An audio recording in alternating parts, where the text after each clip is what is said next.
हाँ जी दोस्तों नमस्कार, स्वागत है आप सभी का आशीष क्लासेस पर। 10 अगस्त का एडिटोरियल हम डिस्कस करेंगे। टाइटल है शिफ्टिंग सेंस। शिफ्टिंग का मतलब क्या होता है? बदलता हुआ, चेंज होता हुआ, ट्रांसफॉर्म होता हुआ, है ना। प्रेजेंट पार्टिसिपल है, एडजेक्टिव है। ये तो एडजेक्टिव फॉर्म में है और एडजेक्टिव अगर आईएनजी फॉर्म में हो तो उसको हम क्या बोलते हैं? Present participle. तो ये प्रेजेंट पार्टिसिपल है, इसका मतलब है बदलता हुआ। और शिफ्ट सेंड्स जो है वो रेत को बोलते हैं। यहां रेत ना हो के परिस्थितियों से है, तो बदलती हुई परिस्थितियां। जैसे रेत भी क्या है, किसी एक जगह पर है, कोई मान लीजिए रेत का टीला बना हुआ है, हवा आएगी वो रेत कहीं जाके शिफ्ट हो जाएगी, वो रेत का टीला कहीं और जाके बन जाएगा। वैसा ही है बदलती हुई परिस्थितियां। किसको लेकर है? पाकिस्तान, सऊदी अरेबिया, तुर्की जॉइंट डिफेंस एग्रीमेंट। इन तीनों देशों के बीच जो एक संयुक्त रक्षा समझौता हुआ है उसको लेकर एडिटोरियल है। ठीक है, तो ये एडिटोरियल है किस बारे में? ये एडिटोरियल है भाई, यहां से समझिए पहले। Pakistan, Saudi Arabia and Turkey will struggle to create credible deterrent. ये तीनों जो हैं वो संघर्ष करेंगे। ये तीनों देश जो हैं 1, 2 और 3, ये तीनों संघर्ष करेंगे। क्या करने के लिए? बनाने के लिए, क्रिएट करने के लिए। क्रेडिबल डिटरेंट का मतलब हो गया विश्वसनीय एक प्रतिरोध बनाने के लिए। डिटरेंट जो है वो रेस्ट्रेंट को बोल सकते हैं। इसको यूं समझिए आप कि आपने किसी संभावित हमले से बचने के लिए आपने एक कोई अग्रीमेंट किया, आपने कोई एक मान लीजिए विशेष रणनीति बनाई। कोई भी संभावित हमला आप पर हो उससे पहले ही उस हमले को रोकने के लिए आपने एक क्या बनाई? एक योजना बनाई, एक रणनीति बनाई, उसको बोला है इसने डिटरेंट। और क्रेडिबल का मतलब विश्वसनीय है। तो ये तीनों देश संघर्ष करेंगे कोई विश्वसनीय प्रतिरोध बनाने के लिए कि भाई पहले ही हम रोक लें उस हमले को, इसलिए संघर्ष करेंगे, ये कह रहा है। तो एडिटोरियल है किस बारे में? ये एडिटोरियल है the recent trilateral joint defence agreement. जो recent trilateral joint defence agreement है, जो हाल फिलहाल का 3 पक्षीय मतलब 3 देश हो गए, इनके द्वारा जो ये जॉइंट डिफेंस एग्रीमेंट है और साइन किया गया है इनके बीच में। देखो, बिटवीन का प्रयोग हम 2 से अधिक के बीच भी कर सकते हैं अगर म्यूचुअल रिलेशन हो तो। बिटवीन जनरली 2 के बीच ही आता है, लेकिन 2 से ज्यादा के बीच भी आ सकता है अगर म्यूचुअल रिलेशनशिप हो, परस्पर संबंध हो। तो ये जो अग्रीमेंट है इसमें तीनों आपस में जुड़े हुए हैं, तो म्यूचुअल रिलेशन है, इसलिए बिटवीन का प्रयोग 2 से ज्यादा के लिए हो रहा है। और ये अग्रीमेंट हुआ कहाँ है? मक्का में हुआ है। तो इन मक्का जो है ये तो आपका हो जाएगा एडवर्ब, क्योंकि जगह बता रहा है। ठीक है, और वैसे अलग अलग देखोगे तो इन प्रपोजिशन और मक्का जो है वो नाउन है। क्लियर? अब विस्तार से इसको पढ़ेंगे, उससे पहले हम देखेंगे कॉमन एरर्स के क्वेश्चंस। और अपने जो पेड कोर्सेज है भाई वो आपको आशीष क्लासेस एप्लीकेशन पर, और एक और एप्लीकेशन अपना है टीम एक्सपर्ट के नाम से, वहां पे मिलेगा। एसएससी वाला कोर्स अवेलेबल है टीम एक्सपर्ट वाली एप्लीकेशन पर, जो नया कोर्स है। बाकी तो चैंपियन बैच अपना चल ही रहा है इंग्लिश के लिए, ये आशीष क्लासेस एप्लीकेशन पर है। और बहुत सारे कोर्स इलाहाबाद हाई कोर्ट के लिए, एपीओ के लिए, आरएएस की इंग्लिश के लिए, स्पोकन इंग्लिश के लिए, वो सब आशीष क्लासेस एप्लीकेशन पर उपलब्ध हैं। तो चलिए बात करें। पहला क्वेश्चन है, a joint defence agreement reflect their shared strategic anxiety. तो जॉइंट डिफेंस एग्रीमेंट जो है वो रिफ्लेक्ट करता है। अब ये एग्रीमेंट एक ही है, एक है तो यहां पे रिफ्लेक्ट्स आएगा। जॉइंट डिफेंस एग्रीमेंट जो है वो रिफ्लेक्ट करता है क्या? उनका साझा स्ट्रेटेजिक एंजाइटी। अब चूंकि इनके बीच जो एग्रीमेंट हुआ है वो 3 देशों के बीच हुआ है, इसीलिए इसने देखो प्लूरल लिया है देयर, तो देयर प्लूरल है, तो यहां पे भी एंजाइटीज कीजिए।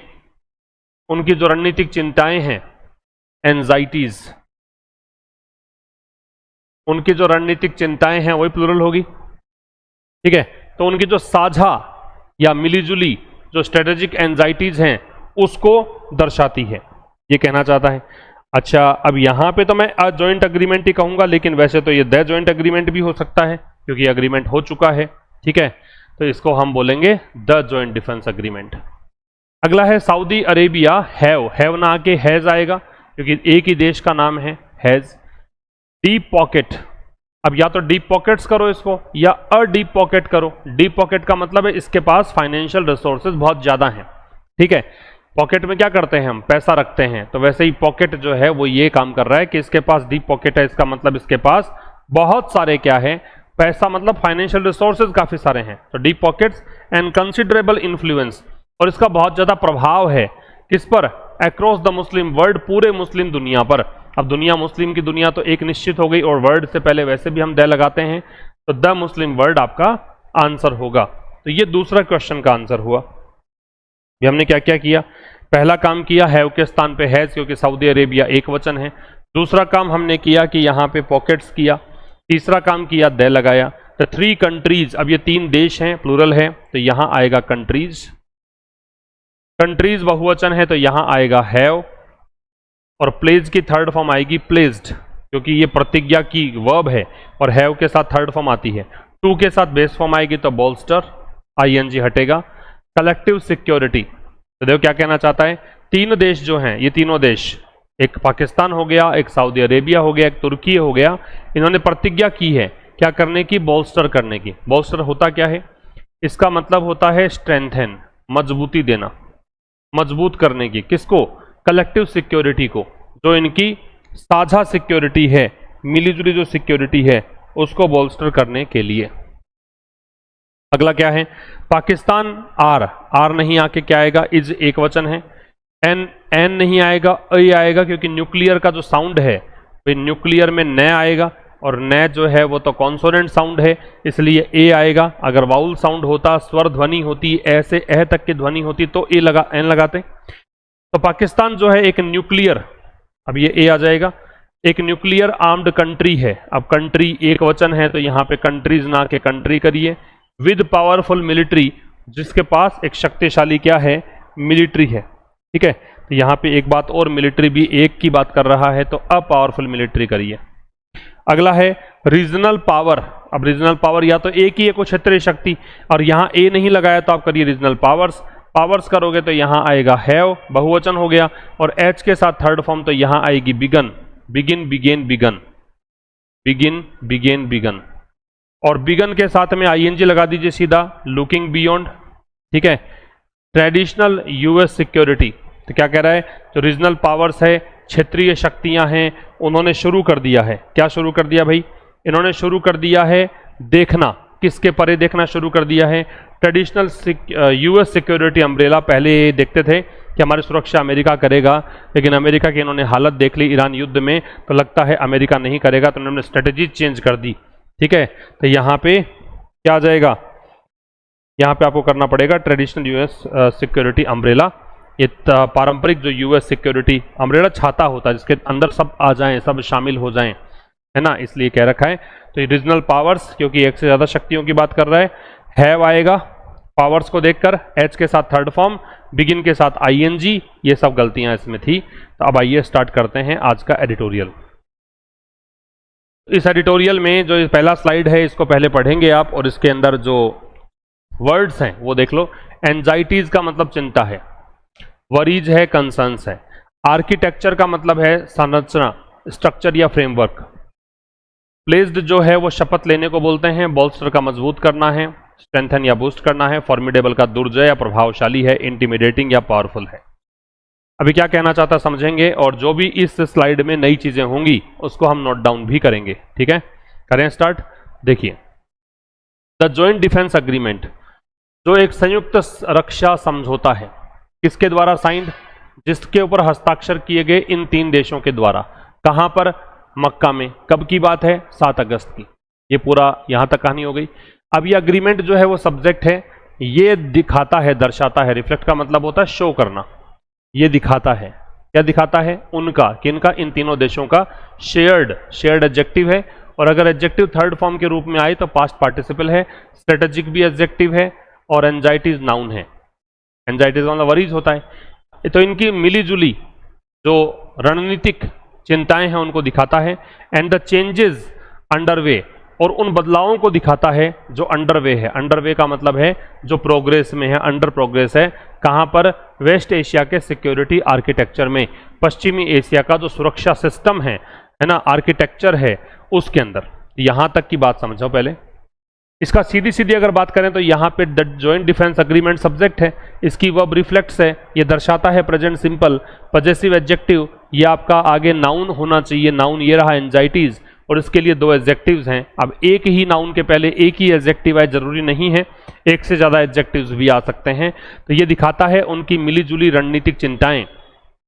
और बदलाव कौन से जो हो रहे हैं, अंडरवे है मतलब अंडर प्रोग्रेस चल रहे हैं, West Asia security architecture, West Asia का जो सुरक्षा सिस्टम है उसके तहत चल रहे बदलाव जो हैं उनको देखते हुए। ठीक है, अब बीच में क्या दिया इसने, वो समझौता विच वॉज साइंड बाई, अब ये विच वॉज को इसने कर दिया, हटा दिया, तो ये रिड्यूस्ड क्लोज हो गया, जिसके ऊपर हस्ताक्षर किए गए इन 3 देशों के द्वारा।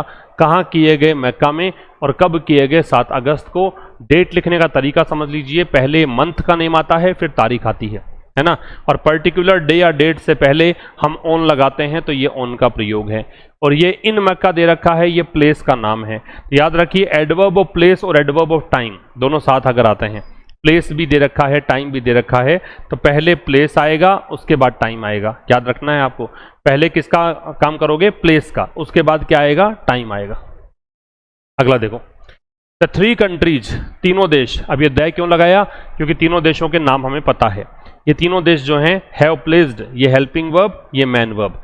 प्लेस का मतलब होता है प्रतिज्ञा करना, इन्होंने प्रतिज्ञा की है, प्रॉमिस किया है, वाव किया है।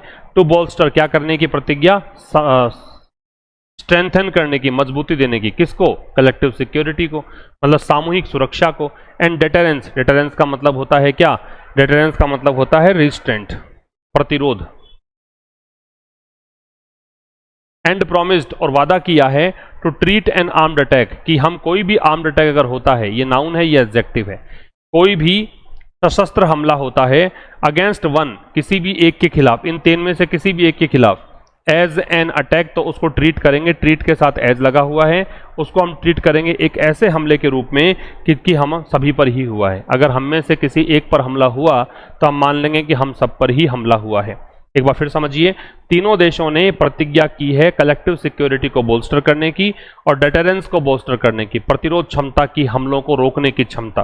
ठीक है, और वादा किया है कि हम सशस्त्र हमला जो है किसी भी एक के खिलाफ, उसको हम ट्रीट करेंगे एक अटैक, किसके खिलाफ, सभी के खिलाफ। अगेंस्ट प्रेपोजिशन है, प्रेपोजिशन के बाद ऑब्जेक्ट लगता है, ऑब्जेक्ट नाउन या प्रोनाउन होता है, ऑल प्रोनाउन है। ठीक है, ऑन पेपर, कागजों में। This is the formidable alliance, कागजों में अगर देखें तो ये जो अलायंस बना है, this demonstrative pronoun is verb, ये है एक कैसा, फॉर्मिडेबल अलायंस है। अलायंस जिसमें कॉम्प्लीमेंट है तो नाउन है, ये नाउन के पहले एडजेक्टिव लगता है तो फॉर्मिडेबल एडजेक्टिव है, और ए डिटर्मिनर है, जो कि एक बहुत ही भयानक, एक बहुत ही शक्तिशाली, प्रभावशाली, इंटिमिडेटिंग, पावरफुल क्या है, अलायंस है। अलायंस का मतलब क्या होता है, एक गुट कह दीजिए। ठीक, Pakistan is a nuclear armed country, armed 2 बार दे रखा है। पाकिस्तान के बारे में बताया कि पाकिस्तान क्या है, एक न्यूक्लियर आर्म्ड कंट्री है, एक न्यूक्लियर हथियार वाला देश है, विद अ पावरफुल मिलिट्री, और इसके पास एक पावरफुल मिलिट्री है। मिलिट्री नाउन है, पावरफुल एडजेक्टिव है, ए डिटर्मिनर है। ठीक है, जिसके पास एक शक्तिशाली क्या है, मिलिट्री है। बात समझ में आ गई यहां तक, कोई दिक्कत नहीं। अब इसमें देखो कौन कौन सी बातें इंपॉर्टेंट थी वो हम अलग से निकाल लेते हैं। एक बात तो इंपॉर्टेंट ये है कि अगर एडवर्ब ऑफ प्लेस और एडवर्ब ऑफ टाइम साथ में आते हैं,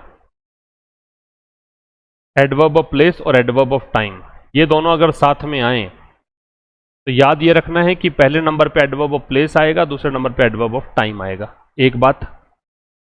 दूसरी बात इसमें इंपॉर्टेंट क्या है, दूसरी बात ये, पर्टिकुलर डे या डेट से पहले हम ऑन लगाते हैं, तो ऑन लगता है पर्टिकुलर डे या डेट से पहले, पर्टिकुलर डे या डेट, इससे पहले हम क्या लगाते हैं, ऑन लगाते हैं।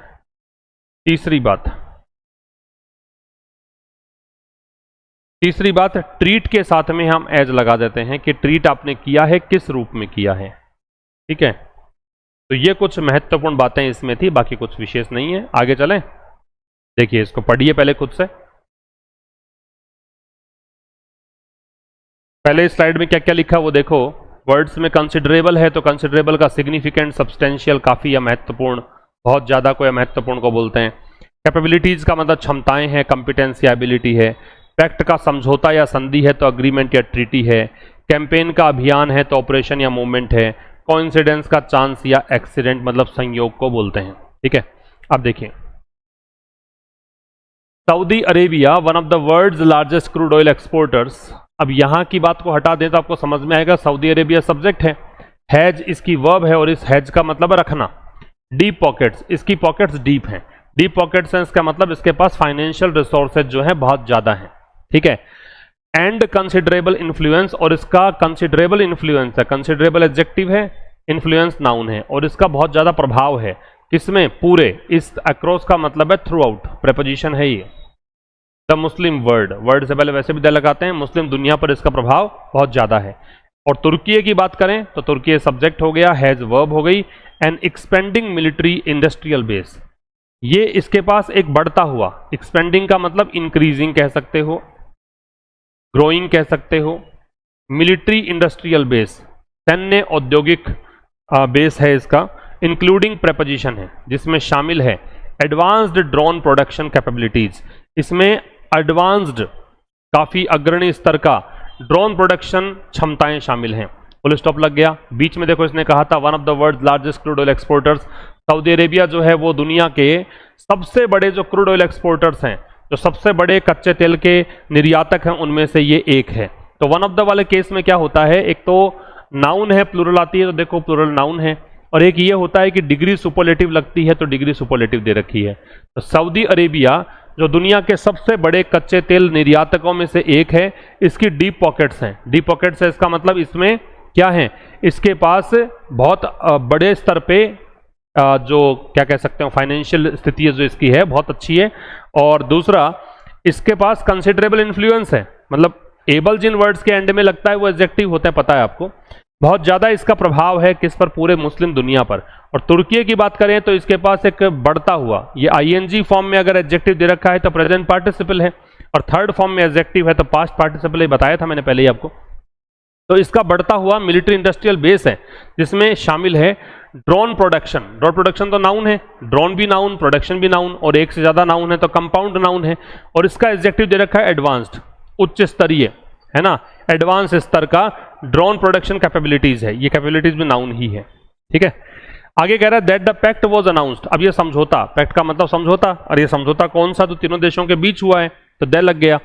इसको अनाउंस किया गया था, पैसिव वॉइस है पास्ट इंडेफिनिट का, इसको अनाउंस किया गया था in the middle of the war, in the middle of, याद रखिए मिडल से पहले, एंड से पहले और बिगिनिंग से पहले दे लगता है, तो युद्ध के बीच, युद्ध कौन सा, on Iran, Iran and Israel continuing bombing, on Iran, है ना, and Israel continuing bombing campaigns, और इजराइल का तो लगातार बॉम्बिंग कैंपेन चल रहा है, बॉम्बिंग अभियान चल रहा है इन द रीजन, इस क्षेत्र में, वेस्ट एशिया रीजन की बात कर रहा है, तो निश्चित हो गया। अब ये दैट जो है इसकी वर्ब इज है, ये दैट पूरे इस क्लोज के लिए था, इसकी वर्ब इज है, नो कोइंसिडेंस, ये कोई संयोग नहीं है। अब ये कह रहा है कि ये कोई संयोग नहीं है, क्या संयोग नहीं है, नो डिटर्मिनर है, और कोइंसिडेंस है वो नाउन है। कह रहा है कि भाई पैक्ट जो है उसको अनाउंस किया गया जब ईरान पर जो युद्ध चल रहा है, अमेरिका इजराइल दोनों टूट पड़े थे ईरान पर, तो ये जो युद्ध चल रहा है इस बीच अनाउंस किया गया, और इजराइल का जो कंटिन्यूइंग बॉम्बिंग कैंपेन्स है, और इजराइल का जो लगातार चल रहा बॉम्बिंग अभियान है इस क्षेत्र में, इस बीच ये किया गया। तो ये जो पूरी कहानी है यहां से लेकर द पैक्ट से लेकर इस रीजन तक, इसके लिए दैट का प्रयोग किया, तो ये कोई कोइंसिडेंस नहीं है, ये कोई संयोग नहीं है। ठीक है, अब इसमें देखिए फेस्ड विद, फेस्ड विद का मतलब होता है कन्फ्रंटेड विद, डेल्ट विद, मतलब इसका सामना करते हुए। अब इसमें जो जो इंपॉर्टेंट बातें हैं वो समझिए। पहली बात तो ये वन ऑफ द वाली कहानी, हालांकि मैं बताया हुआ मैंने पहले भी आपको कि वन ऑफ द वाले केस में डिग्री सुपरलेटिव आती है और नाउन है प्लूरल आती है। दूसरा, able ending words generally adjective होते हैं, एबल एंडिंग वर्ड्स जो हैं वो जनरली एडजेक्टिव होते हैं, दो बातें। तीसरी बात यहां पे इंपॉर्टेंट ये है कि इंक्लूडिंग जो है प्रेपोजिशन होता है, इसी के साथ एक्सक्लूडिंग भी प्रेपोजिशन होता है, including and excluding both are prepositions. Number 4 है यहां पे, अगर आईएनजी फॉर्म में एडजेक्टिव्स हैं, एडजेक्टिव अगर आईएनजी फॉर्म में है तो उसको क्या कहेंगे, और थर्ड फॉर्म में है तो उसको क्या कहेंगे, ये भी इंपॉर्टेंट है। और तो कुछ विशेष नहीं है इसमें, एक ये वाला इंपॉर्टेंट है कि बिगिनिंग से पहले, मिडल से पहले और एंड से पहले द लगता है, दोनों साथ में आएंगे ऐसा हो नहीं सकता, मतलब दोनों साथ में आएंगे तो द नहीं लगेगा, अगर साथ नहीं है अलग अलग आए तो ही द लगेगा। तो वन ऑफ द वाले केस में क्या होता है, डिग्री आती है सुपरलेटिव, और नाउन आती है प्लूरल। ठीक है। अच्छा, एबल एंडिंग वर्ड जनरली होते हैं एडजेक्टिव्स। इंक्लूडिंग एक्सक्लूडिंग दोनों क्या होते हैं? प्रेपोजिशंस। आईएनजी फॉर्म में एडजेक्टिव हो तो उसको हम बोलते हैं present participle. Third form room में एडजेक्टिव है तो इसको हम बोलते हैं past participle.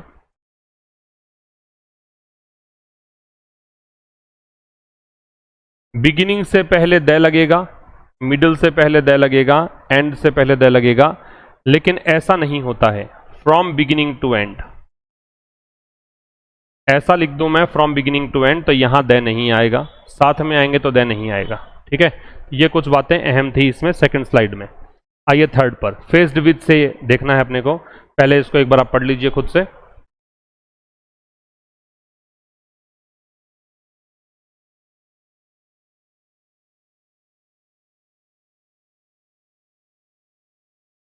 Faced with the prospect of reduced American strategic presence in West Asia. ये प्रोस्पेक्ट का मतलब संभावना है, पॉसिबिलिटी या लाइकलीहुड, अच्छा वर्ड है। स्ट्रेटेजिक का रणनीति का, टेक्टिकल या कैलकुलेटेड है। अम्ब्रेला का प्रोटेक्शन या शील्ड है, संरक्षण या ढाल है। एक अम्ब्रेला का मतलब कवरिंग ऑल भी होता है, भी ध्यान रखना। अच्छा, ट्रेडिशनल पारंपरिक है, कन्वेंशनल या कस्टमरी है। बायलैटरल का टू साइडेड या म्यूचुअल है, द्विपक्षीय को बोलते हैं। अब देखो, the prospect of reduced American strategic pressure in West Asia, जो संभावना है फेस्ड विद, ये देखो दे रखा है फेस्ड विद प्रोस्पेक्ट, मतलब जब इसका सामना हुआ। फेस्ड विद का मतलब है जब इसको ये डील करना पड़ा, क्या संभावना देखनी पड़ी, संभावना देखी गई। Reduced American strategy, reduced adjective है, थर्ड फॉर्म है तो पास्ट पार्टिसिपल है। अमेरिकन स्ट्रेटेजिक में स्ट्रेटेजिक प्रेजेंस, प्रेजेंस नाउन है, ये भी एडजेक्टिव है और ये भी एडजेक्टिव है। ठीक है, तो ये कह रहा है कि जो संभावना देखी गई कम हो रही अमेरिकी रणनीति उपस्थिति कहां पर? वेस्ट एशिया में। ऐसा डील करने के बाद रीजनल पावर्स जो हैं, पावर्स दो बार दे रखा है, क्षेत्रीय शक्तियां जो हैं उन्होंने शुरू कर दिया। प्रेजेंट परफेक्ट है, हैव के साथ थर्ड फॉर्म, बिगिन के साथ आईएनजी। लुकिंग बियॉन्ड, देखना, बियॉन्ड का मतलब होता है के परे, ये प्रेपोजिशन है। ट्रेडिशनल पारंपरिक यूएस सिक्योरिटी अम्ब्रेला, जो यूएस सुरक्षा जो थी, ढाल थी, उसके परे। फॉर न्यू पार्टनरशिप्स, मतलब नए समझौतों के लिए, न्यू एडजेक्टिव हो गया और पार्टनरशिप्स हैं वो नाउन है। क्या कह रहा है कि faced with the prospect of reduced American strategic presence. Faced with का मतलब फिर बता दूं मैं, डीलिंग विद कह सकते हो, कन्फ्रंटेड विद कह सकते हो। फेस्ड विद जो है इसका मतलब है कन्फ्रंटेड विद, सामना होने पर। तो जब इसका सामना हुआ कि भाई अमेरिकन स्ट्रेटेजिक पावर, जब इन्होंने देखा कि अमेरिकन जो स्ट्रेटेजिक प्रेजेंस है, अमेरिकन जो रणनीतिक उपस्थिति है वेस्ट एशिया में, वो कम हो रही है, तो रीजनल पावर्स ने क्या कर दिया? रीजनल पावर सब्जेक्ट हो गया, इन्होंने शुरू कर दिया। रीजनल एडजेक्टिव है, पावर्स नाउन है, इन्होंने शुरू कर दिया लुकिंग बियॉन्ड, देखना के परे। किसके परे? ट्रेडिशनल यूएस सिक्योरिटी अम्ब्रेला के, पारंपरिक यूएस सिक्योरिटी अम्ब्रेला है उसके परे। किस लिए? नए समझौतों के लिए। इन सितंबर 2025, सितंबर 2025 में, ये आपका एडवर्ब ऑफ टाइम है, ये एडवर्ब ऑफ टाइम है, टाइम की बात कर रहा है। A few weeks after Israel bombed कतार, कुछ दिनों के बाद जब इजराइल ने बमबारी करी कतर पर, ये इसका ऑब्जेक्ट है बॉम्ब का। तो जब few weeks after, a few weeks after, कुछ दिनों के बाद, ये पूरा जो फ्रेज है ये भी क्या है? एडवर्ब है। Pakistan and Saudi Arabia announce, तो पाकिस्तान और सऊदी अरेबिया ने क्या कर दिया? सब्जेक्ट अनाउंस किया, past indefinite. A bilateral defence agreement, agreement noun है, डिफेंस भी नाउन है तो कंपाउंड नाउन हो गया है। तो बायलैटरल एडजेक्टिव है, बायलैटरल का मतलब द्विपक्षीय। एक्चुअल में लेटरल शब्द जो है ना उसका मतलब साइड होता है। अब इसमें कितने लेटर लगा रहे हो आप? बाई लगा रहे हो तो 2 है, ट्राई लगा रहे हो तो 3 है, यूनी का प्रयोग कर रहे हो यूएनआई तो 1 है। ठीक है, तो बायलैटरल डिफेंस अग्रीमेंट यहां पे अनाउंस किया है। क्लियर? अब आगे बात करते हैं। ये 5 मैच द कॉलम्स देखिए। बोल्स्टर का मतलब क्या है? मजबूती देने को बोलते हैं, तो सपोर्ट, स्ट्रेंथन, ये वाला आएगा, तो आंसर आएगा सी। फॉर्मिडेबल का दुर्जय, पावरफुल, ये बताया था। इंस्पायरिंग फियर और respect through being impressively large, powerful, intense, D आ जाएगा। पैक्ट का समझौता होता है तो फॉर्मल अग्रीमेंट, कोइंसिडेंस का संयोग है, a remarkable concurrence of events without apparent casual connection, यह आ जाएगा संयोग, और द्विपक्षीय को इन्वॉल्विंग टू ग्रुप्स। ये आपका मैच द कॉलम एक्सरसाइज हो गई। अब हम बात करते हैं क्वेश्चंस की। पहला क्वेश्चन है फॉर्मिडेबल का सही यूज कहां हुआ है। The chef prepared formidable soup, soup formidable नहीं हो सकता। Overcoming the champion team will be a formidable challenge, तो चैंपियन टीम को ओवरकम करना एक फॉर्मिडेबल चैलेंज होगा न्यू कमर्स के लिए। अगला कह रहा है बोल्स्टर शब्द का इनकरेक्ट यूज कहां हुआ है। ये थोड़े प्रश्न को ध्यान से पढ़ लिया करो। इनकरेक्ट यूज आपसे पूछा है, सही यूज कहां नहीं हुआ है। The government announce new policies to bolster the economy, मतलब गवर्नमेंट ने अनाउंस किया नई पॉलिसीज को इकोनॉमी को बोल्स्टर करने के लिए, ये सही है। She added extra pillows to bolster her back, उसने एक्स्ट्रा पिलोज का प्रयोग किया अपनी बैक को बोल्स्टर करने के लिए।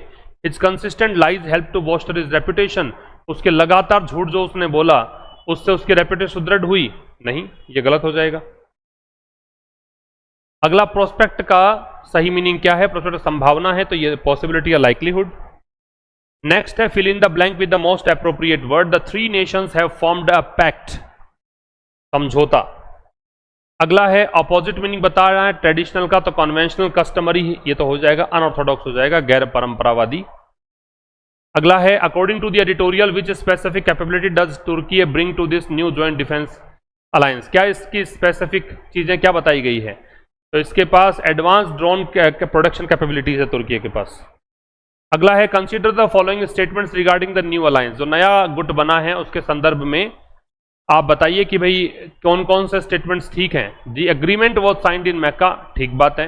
It treats an armed attack against one nation as an attack against all, सही है ये बात भी, तो दोनों ही सही हैं, बोथ फर्स्ट एंड सेकंड।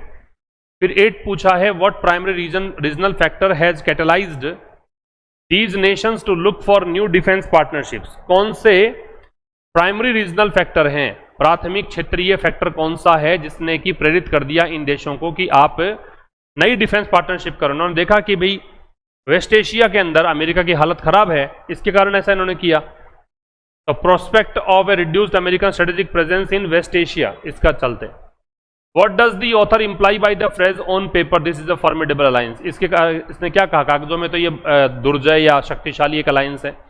तो the alliance is practically invincible in real world combat, the alliance looks incredibly strong theoretically but it's practical execution में भी चैलेंजिंग। ये थियोरेटिकली पेपर में तो ठीक लग रहा है, लेकिन इसका जो प्रैक्टिकल एग्जीक्यूशन है कि व्यवहारिक रूप से इसको आप एग्जीक्यूट करके देखोगे तो ये चुनौतीपरक है। एक प्रश्न है based on the overall argument of the editorial the author's view of the new trilateral defence agreement can best be described as, मतलब इन तीनों देशों का जो समझौता हुआ है उसको लेकर लेखक का क्या कहना है। ब्लाइंडली ऑप्टिमिस्टिक है क्या, पूरी तरह से आशावादी है क्या, हाईली क्रिटिकल एंड डिसमिसिव है क्या, कॉशियसली एनालिटिकल है। तो इसने कहा ना पेपर में ये है, आगे चैलेंजेस ये हो सकते हैं, कुछ इसकी पॉजिटिव साइड्स गिनाई कि इनके पास ये स्ट्रेंथ है, तो इसने एनालिसिस किया है। ठीक है, ये था आज के इस एडिटोरियल में। मिलेंगे अब कल ठीक शाम 5 बजे एक नए सेशन के साथ, तब तक के लिए नमस्कार, थैंक यू वेरी मच।